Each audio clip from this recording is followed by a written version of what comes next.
అందరికీ నమస్కారం. పాఠశాలలో జనరల్ యోగా క్లాసెస్తో పాటు స్పెషల్ యోగా సెక్షన్ కూడా తీసుకోవడం జరుగుతుంది.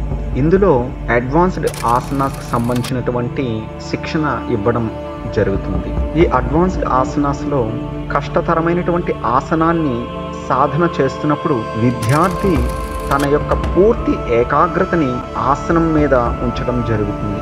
December 2020 the ministries of youth affairs and sports మరియు ఆయుష్ డిపార్ట్మెంట్ వాళ్ళు ఈ యోగా ఆసనాస్ని ఒక కాంపిటేటివ్ స్పోర్ట్ కింద రికగ్నైజ్ చేయడం జరిగింది. Khelo India school and university games and national గేమ్స్లో కూడా యోగాని ఒక స్పోర్ట్ కింద గుర్తించడం జరిగింది. స్పోర్ట్స్ రిజర్వేషన్లో విద్యార్థులకి ఈ యోగా ద్వారా సాధించిన సర్టిఫికేట్స్ ఫ్యూచర్లో సహకరిస్తాయని కూడా మనం చెప్పుకోవచ్చు. ఈ విధంగా విద్యార్థులకి సాధారణ యోగాతో పాటు స్పెషల్ యోగాని కూడా మా పాఠశాలలో అందించడం జరుగుతున్నది. ధన్యవాదములు. నమస్తే.